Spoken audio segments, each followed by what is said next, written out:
¿Qué tal? Estamos en otro episodio de Mala Influencia, seguimos en el CIMA y tenemos ahora la oportunidad de grabar con alguien que creo que muchos ya conocen en el mundo digital cristiano y ahora está conmigo Giovanni de Byte. Bienvenido al podcast. Muchas gracias, Olis. Giovanni de Byte, Así está en Instagram. En Instagram, en Twitter también, entonces creo que me va a cambiar el apellido. Porque ya lo relacionan con el proyecto, entonces. Sí. Quería empezar un poco por eso, conociendo un poco, bueno, para la gente, cómo inicia Byte. Y veníamos en el carro, ahora que veníamos de Lima, en la discusión si es Byte o Byte. Ajá. Entonces, ahí que nos des un poco la explicación de por qué Byte. Bueno, en realidad eso en inglés significa como bocado, mordisco, pero nunca lo creamos con la intención de que eso significara eso precisamente. En realidad es un acrónimo. Byte nació un poquito copiando la idea de TED Talks. TED es Technology, Education and Design. Byte es Biblia, ideas, teología y experiencias. Pero no sé si sepa la historia de TED. Empezó así, pero hoy por hoy hacen charlas de... Sí, los TED Talk, ¿no? De los TED hacen charlas de todo tipo de cosas, no solo de tecnología, diseño y educación. Entonces un poco nos pasó lo mismo en Byte. Hoy por hoy hacemos mucho más que solo Biblia, ideas, teología y experiencias. Pero nacimos como un proyecto que quería emular un poco a TED Talks. Entonces esa es como la razón de fondo, pues el verdadero origen. Y chévere, nos contabas también, bueno, ya hemos viajado horas de acá a Lima y de Lima para acá nos ha tocado ir. Nos contabas un poco del trabajo que iniciaron teniendo como agencia con tu esposa y luego se fueron involucrando a esto. ¿En qué momento deciden darle más tiempo y prioridad a Byte?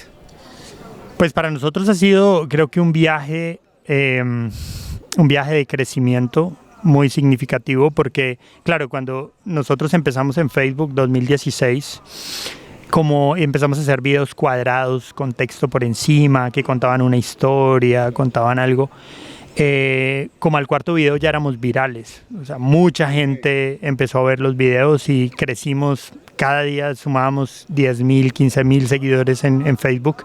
Claro, el primer impacto es, esto está creciendo demasiado rápido, deberíamos enfocarnos más en esto, realmente nunca lo hicimos con la idea de que íbamos a crecer tan rápidamente al principio. Entonces durante todos estos años, ya han sido 6 años, siempre hemos estado en la disyuntiva, deberíamos dedicar más tiempo a Byte, deberíamos dejar nuestro trabajo secular o deberíamos hacer las dos cosas. Y casi siempre nuestra conclusión es deberíamos hacer las dos cosas, porque el tener nuestra agencia de contenidos, nuestra agencia de marketing nos ayuda como a beber del trabajo secular un poco, aprender a lidiar con clientes, aprender a tener un equipo de trabajo, aprender a tener procesos, y eso claramente lo podemos aplicar a Byte y siento que Byte es mejor en la medida en que nosotros crecemos también como líderes de un equipo, como personas que tienen que dar cuentas a un cliente, que tienen que saber distribuir su tiempo, etc. Claro, sin desligarse del área profesional, que definitivamente es un canal que va sumando a este río de poder hacer crecer la parte digital del contenido cristiano. Así es. Porque escaseamos realmente de contenido cristiano, de buen contenido cristiano en el ámbito digital, ¿no? Entonces, ahora estamos hablando de TikTok adentro con los pastores y todo, y muchos lo han dejado detrás, las herramientas digitales, que justo fue tu mensaje de ayer, pero deberíamos utilizarlas como en su momento con el tema de la imprenta y los inventos tecnológicos que han ido ayudando, ¿no? Solo quería ahondar un poco en otra parte, más personal de repente. ¿Cuál es tu trasfondo de repente eclesiástico o como congregante de una iglesia? ¿Cómo fue tu formación y tu crecimiento? Bueno, yo vengo de una familia cristiana de décadas. Mi abuela se convirtió por la radio y creo que entre otras cosas por eso para mí el tema tecnológico a través de la historia es muy significativo. Sí, mi abuela escuchaba radio en onda corta. Bueno, no sé, los jóvenes no saben buscarlo en Google seguro. Mi abuela conoció el evangelio a través de una emisora en onda corta que transmitía desde las Antillas holandesas, asumo que eso era Aruba, Curazao. Y mi abuela tenía que quedarse como hasta las 3, 4 de la mañana, que era el único espacio en el que daban un programa en español. Y ella se quedaba hasta esa hora o se despertaba muy temprano para escuchar ese programa y poder ser edificada en su vida espiritual. Y siento que siempre ese tema de la tecnología y del uso de la tecnología en la extensión del evangelio para mí ha sido muy significativo, incluso por la misma forma en la que mi abuela se convirtió. Sin embargo, mi abuela no pudo transmitir positivamente el evangelio a mi mamá, a mis tíos, porque era muy, muy legalista. Entonces al final mi mamá termina casándose con mi papá, que no era creyente, pero más o menos a los 8 o 9 años yo empecé a sufrir una enfermedad muy fuerte. Mi abuela decidió que, mi mamá decidió que deberíamos ir a una iglesia a buscar una sanidad física, y así fue como empezó mi conocimiento del Evangelio, mi conocimiento de una iglesia evangélica. Eso fue, yo tenía 7, 8 años, vivíamos en el campo. Bueno, es una historia larga, seguro nos daría para otro podcast hablar de eso, pero así fue como empecé. Luego a los 15 años más o menos regresó la enfermedad. Yo creo que fue un momento determinante que el Señor usó para yo tomar una decisión obviamente sé que el Espíritu Santo estaba haciendo la obra en mi corazón, pero como a los 15 años empecé yo mismo a asistir a una iglesia, y ese momento fue en el que me convertí, conocí el Evangelio. A los años conocí a mi esposa, nos casamos, y bueno, es más o menos mi trasfondo, cómo conocí al Señor. Y ahora estás en una iglesia bautista, nos contabas. Sí, somos miembros de una iglesia bautista en Bogotá. Y bueno, ayer hablaba con alguien y le decía, para mí históricamente es muy fácil identificarme como bautista reformado. Reformado porque me parece que la tradición reformada es la más, digámoslo así, ecléctica en el ámbito de las iglesias provenientes de la Reforma. Es decir, la tradición reformada no está centrada en una sola persona, sino son muchas personas las que aportaron a la tradición reformada. Me gusta mucho eso. Es como muchos personajes de la historia de la iglesia confluyen en unas mismas ideas, y ahí se forma la tradición reformada. Y también soy bautista mucho, en gran medida, por dos cosas. Uno, porque estoy convencido que la iglesia y el Estado deberían estar separadas, que el Señor es la única cabeza de la iglesia. Y lo segundo, porque creo firmemente en el gobierno congregacional. Creo que la iglesia como asamblea debería tomar las decisiones de la iglesia. Pero bueno, estoy metiéndome en temas ya muy densos. Pero está bien, es importante. Bueno, personalmente me gusta que dentro de la conversación se pueda conocer también a la persona tras el proyecto o lo que estén realizando, ¿no? Porque nos ayuda también a entender un poco las motivaciones de cómo uno va desarrollándose. Y obviamente nos has compartido bastante acerca de tu pasión por la historia, ¿no? Que es como lo que se va enlazando con la tecnología y la parte histórica, unirla y crear Byte. ¿Cómo te fuiste involucrando en el tema histórico y luego cómo lo metiste dentro de Byte o creaste Byte? Yo pienso que uno siempre es producto de muchas experiencias que uno ha vivido en su vida. Desde niño a mí me gustaba mucho la historia, y creo que lo compartí ayer con alguien. Yo crecí en el campo, no teníamos televisión. No teníamos electricidad en nuestra casa, más o menos hasta los 9 años nos mudamos, 8 años tal vez nos mudamos a una casa con electricidad, pero antes no. Entonces yo crezco en un contexto en el que imaginar, en el que hablar, en el que relacionarme con mi mamá y con otras personas era clave. Y desde muy niño yo recuerdo que había un cuadro de Simón Bolívar en la sala de mi casa, y yo siempre me quedaba viéndolo y me intrigaba mucho quién era él. Era como saber un poco, la curiosidad. Siempre tenía mucha curiosidad por las cosas que pasaban a mi alrededor, y sobre todo por la historia. Y yo tenía la oportunidad mucho de preguntarle a mi mamá, y ella siempre me respondía con algo, y fomentaba mucho mi creatividad y me compraba libros de historia. Entonces desde niño estudiaba mucho historia. Cuando estuve en el colegio leí muchísima historia. Me aprendí el orden de todos los presidentes de Colombia, cosas así como de nerd.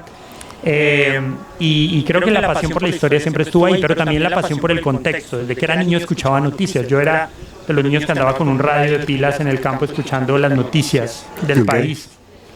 Creo que era una curiosidad, y hasta hoy siento una profunda curiosidad por saber el porqué de las cosas, y también conocer las historias de la gente. Me encanta. O sea, saber cómo el Señor obra y ha obrado y está obrando en la vida de otras personas me encanta, de verdad, lo disfruto un montón. Entonces siento que un poco Byte es esa síntesis de esas pasiones, y también la síntesis de la pasión por lo digital. Es como una intersección.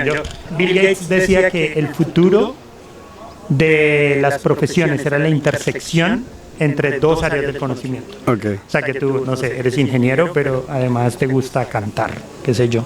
Si puedes hacer una intersección entre esas dos cosas, puedes encontrar un área en la que tú puedes ser muy bueno. Y para mí es lo digital, contexto, historia, y eso es, la intersección es right. Wow, ¿qué tanto crees que nos hace falta realmente como iglesia conocer nuestra historia, la historia del cristianismo? Y no hablo solamente de lo que está en el Nuevo Testamento o el Antiguo Testamento como parte de la palabra, ¿no? Porque creo que esto sí lo comparten en las iglesias, pero la parte de la historia del cristianismo es lo que se ha ido perdiendo y cada vez se conoce menos, ¿no? Entonces, ayer en tu conferencia todos estaban muy atentos y comentábamos con Raiza, decía, es como si estuviésemos viendo el video en YouTube, en Instagram, pero era muy amigable y uno quería seguir escuchando. Pero lamentablemente para muchos es aburrida la historia y prefieren no conocerla, no investigarla, y esto nos hace caer en muchos errores teológicos y bíblicos al momento de enseñar. Sí. Bueno, es que aquí podría quedarme mucho tiempo hablando porque es importante estudiar la historia de la iglesia, pero solo quiero mencionar algunas cosas que me parecen muy relevantes. La primera es que Pablo siempre menciona en el Nuevo Testamento que somos un solo cuerpo. Y cuando nosotros nos referimos a cuerpo, casi siempre pensamos en la iglesia local. O sea, el pastor de mi iglesia, los pastores de mi iglesia, mis hermanos de mi congregación, pero el cuerpo es mucho más que eso. El cuerpo está las iglesias de tu ciudad, las iglesias de tu país, las iglesias del mundo.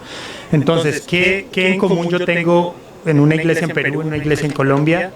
Pues que somos del mismo cuerpo, y con una iglesia en la India, en China, en Medio Oriente, somos el mismo cuerpo de Cristo. Pero además, ¿qué tenemos en común con los hermanos que vivieron hace 200, 300, 400 o 1000 años atrás? Pues que somos el mismo cuerpo de Cristo y que en la eternidad vamos a estar con todos ellos. Entonces no solo estamos conectados con nuestra iglesia local al ser un solo cuerpo, sino que también estamos conectados con la iglesia universal y estamos conectados con la iglesia en el tiempo. Solo que mis hermanos de Turquía y mis hermanos del Imperio Romano tenemos distancias, con unos distancias en kilómetros, con unas distancias en años, pero somos el mismo cuerpo. Entonces conocer la historia de nuestros hermanos, así como conocemos la historia de lo que está pasando en la iglesia al otro lado del mundo, nos puede ayudar en muchos sentidos. Nos puede ayudar a evitar errores que ha cometido la iglesia anteriormente, nos puede ayudar a estar conectados con ellos, a ser inspirados por su testimonio, por su pasión, por su amor por la obra. Podemos ser también retados a pensar diferente, así ellos pudieron nosotros también, pero también podemos ser retados incluso por sus debilidades y por sus fracasos y por sus luchas con el pecado. De muchas maneras nos podemos conectar. Y yo creo que la iglesia, ninguna iglesia evangélica nació de la nada. Todas tienen un contexto histórico, incluso si lo desconocen. Y todas tienen una carga histórica que las condiciona para ser lo que son. Entonces desconocerlos es un poco desconocer nuestra identidad. Y bueno, y yo creo que también nos ayuda a ser agradecidos estudiar la historia de la iglesia. O sea, nosotros caminamos sobre un camino pavimentado que otros pavimentaron con sangre, sudor y lágrimas. Y tenemos que estar agradecidos al Señor por esas personas. Wow. ¿Cuál crees que de repente fue o es de los, no sé, o sea, creo que son errores de todas maneras, pero de los problemas más comunes que comete la iglesia justamente por este desconocimiento histórico? Bueno, precisamente lo que hablaba. Hay, por ejemplo, unos errores muy comunes y es cometer los mismos errores que se cometieron anteriormente. Por ejemplo, en los primeros siglos de la iglesia hubo herejías. Por ejemplo, el arrianismo. El arrianismo creía que Cristo era un ser creado por el Padre, que no era igual al Padre, sino que había sido creado, o sea, que no era eterno. Y a mí se me hace muy parecido a lo que creen los testigos de Jehová ahora. Por ejemplo, había un movimiento que creía que el Dios enojado del Antiguo Testamento, el Dios que tenía ira, que acababa y que consumía a las personas, no podía ser el mismo Padre del Señor Jesucristo, tenía que ser diferente. Entonces, una persona llamada Marción lo que hizo fue coger el Antiguo Testamento, coger el Nuevo Testamento, recortar las partes que hablaban de la ira de Dios y solo hablar de las partes en las que se hablaba del amor de Dios. Él creó el primer canon bíblico que pudiéramos considerar, solo cortando y pegando y creando una versión a su manera.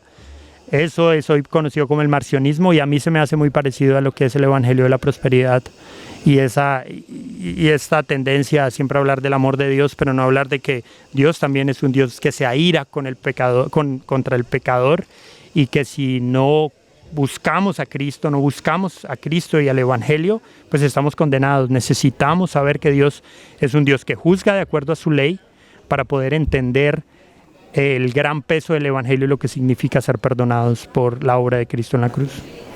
Wow, ahí hay quizás mucho que se ha descuidado, ¿no? Hablábamos también con Rolando hace un tiempo acerca de la estadística de pastores que son llamados al pastorado y se involucran como pastor dentro de una iglesia sin tener siquiera una hora de capacitación teológica bíblica. Entonces, ¿qué crees tú que podríamos hacer para mejorar o aportar a esto?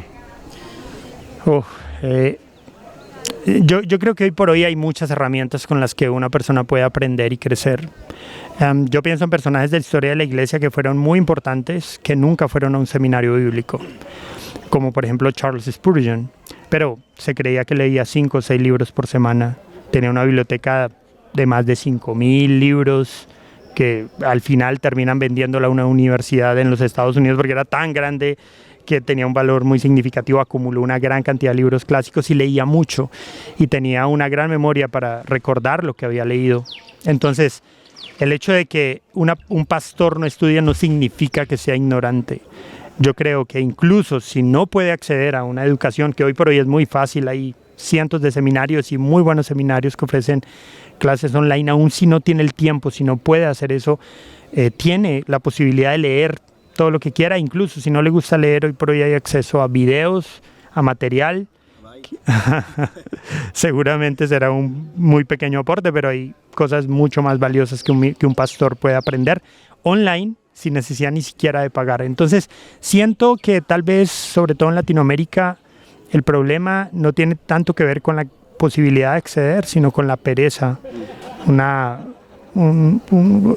pereza intelectual de retarme mentalmente a poder aprender y a poder retar mi mente y mi entendimiento para poder pensar un poquito más allá, y existen todas las herramientas, así que siento que no debería ser un impedimento. Sí, y creo que también acompañado de forma incorrecta con el misticismo. Digo incorrecta porque de todas maneras al haber una espiritualidad hay algo de misticismo dentro de las cosas que compartimos y creemos, ¿no?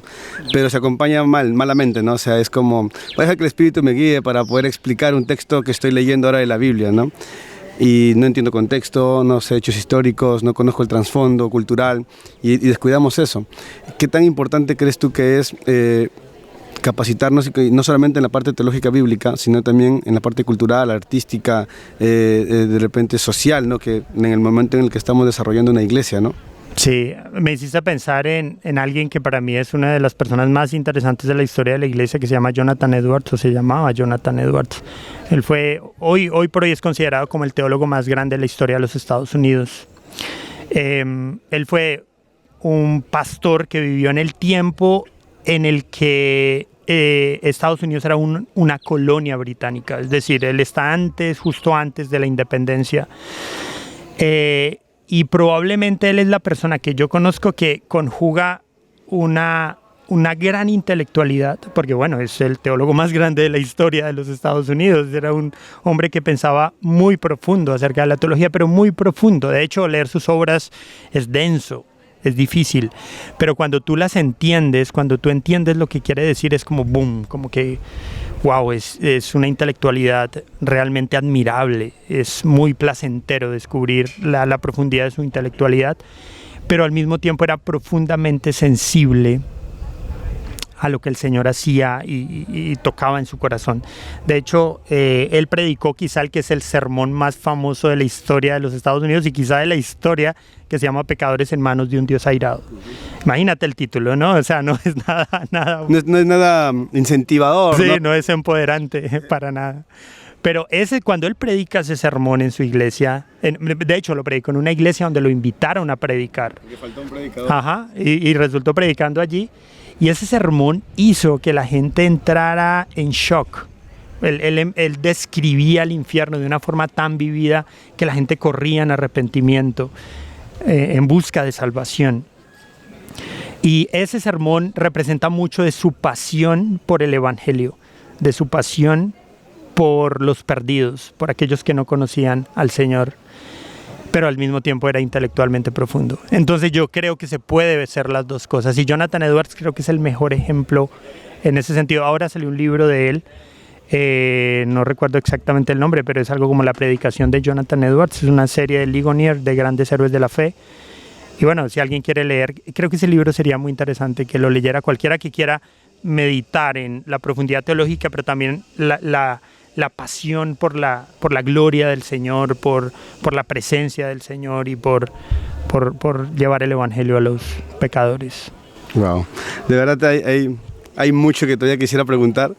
No tenemos mucho el tiempo dentro del espacio del evento donde estamos, pero ¿cuál de las historias es la de las que ya has compartido dentro del proyecto es de repente las que más te ha impactado?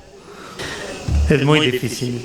Hay un abanico muy amplio. Es muy, muy difícil. Yo creo que depende de qué tema. A mí me impactan, no sé, tal vez es la primera vez que voy a decir esto, pero a mí me impactan mucho las vidas de personajes que han vivido poco tiempo. Es decir, por ejemplo, hay algunos personajes como David Brainerd, que era un misionero a los indios americanos, que de hecho iba a ser el yerno de Jonathan Edwards, porque estaba como dicen ustedes, de enamorado de la hija de Jonathan Edwards. Él termina muriendo antes de casarse. O también William Borden, que era un rico estadounidense que se iba a ser misionero a China y termina muriendo en Egipto de una enfermedad de lo más extraña. O también Robert McChain, que fue un pastor escocés. Estos personajes a mí siempre me han intrigado porque son personajes que no hicieron realmente mucho. O sea, tú miras su historia, su biografía y realmente no hicieron gran cosa. Pero los pocos años que vivieron, su piedad fue tan impactante que cualquier persona que estuviera a su alrededor era impactada por su piedad y por su amor por el Señor y por la obra. Ese tipo de personajes me impactan un montón, porque digo, uno siempre piensa, voy a vivir hasta los 60, 70, 80, 100, qué sé yo, para poder tener una influencia, pero tú no sabes cuándo vas a morir. Y el tiempo que estás sobre la tierra, que las personas que estén cerca de ti puedan ver un reflejo de tu Salvador en ti. Eso me impacta y digo, Señor, yo quiero esa piedad, pero desafortunadamente a veces no la tengo y eso me reta muchísimo. ¿Cuál de repente a los autores de libros que conoces es los que tú dirías, esto tienen que leerlo y esto tienen que conocerlo sí o sí? O sea, no sé, ahí sé que hay una gama muy amplia, ¿no? Pero puedes dejar quizás esto para después, pero esto no lo puedes dejar para mañana y tienes que entenderlo y conocerlo ahora. Por ejemplo, el diario de David Brainerd es, bueno, para seguir la línea y no irnos lejos, porque podría recomendar mil cosas, pero David Brainerd, el casi yerno de Jonathan Edwards, él escribió un diario. Él escribió un diario porque él fue misionero entre los indígenas americanos. Él escribió un diario y él termina muriendo en la casa de los Edwards, en Northampton. Y él nunca tuvo la intención de que ese diario alguien más lo conociera. Era muy habitual que la gente escribiera un diario, pero Jonathan Edwards coge ese diario, lo edita y lo publica. Y ese diario ha influido muy, muy poderosamente en la historia de las misiones. Si alguien pudiera leerle a eso, el diario de David Brainerd, de hecho se consigue gratis, pero es un reflejo de su piedad y las luchas que tenía como misionero. También yo creo que valdría la pena que alguien se dé una pasada por un libro que se llama Portales de Esplendor, que es una historia bastante en tiempo mucho más adelante, que es el libro que escribió Elizabeth Elliot, la esposa de Jim Elliot. Jim Elliot y 4 compañeros más murieron asesinados por una tribu en el Ecuador, en la selva del Ecuador, y lo interesante de la historia es que Elizabeth Elliot y 3 más de las esposas de estos hombres que fueron asesinados terminan yendo a la tribu, evangelizándolos, incluso a los asesinos de sus esposos, y es una historia que te parte. Wow. Sí, hay un colegio en nombre de Elliot en mi ciudad, en Trujillo. Un colegio cristiano, sí. Y justo Bruno, que nos da con las cámaras, ha estudiado en ese colegio. Sí. Wow, se nos va el tiempo. Gracias de verdad por darte este espacio dentro de todo lo que tenemos que hacer acá en el evento. Solamente un mensaje final para la gente que nos ve, que nos escucha, animándolos de repente a enfocarse de repente en lo que tú crees que es necesario. Sí, yo creo que no hay nada más grande que le pueda pasar a una persona que conocer el Evangelio, que conocer que sin Cristo va directo al infierno, y que la obra de Cristo, de uno santo, de alguien santo, de un santo que expió nuestros pecados en la cruz y que nos perdonó y que nosotros lo sabemos. O sea, es que Dios nos ama y lo sabemos, así decía un teólogo. La cosa más grande que me ha pasado en la vida es saber que Dios me ama y que yo lo sé. Eso debería movernos a hacer mucho, a entregar nuestras vidas para servir al Señor.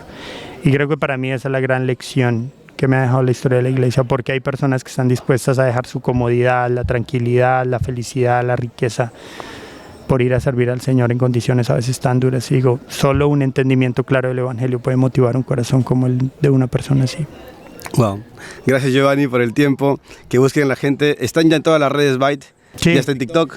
Sí. Ya está en todos lados, así que... Byte Project, @Byte Project, YouTube, Instagram, Twitter, Facebook, TikTok. Tenemos podcast también. Página web, byteproject.com. Y Giovanni como Giovanni de Byte hasta el momento. Sí. Gracias, Giovanni. Gracias, gente. Nos vemos en un próximo episodio. Chao, chao.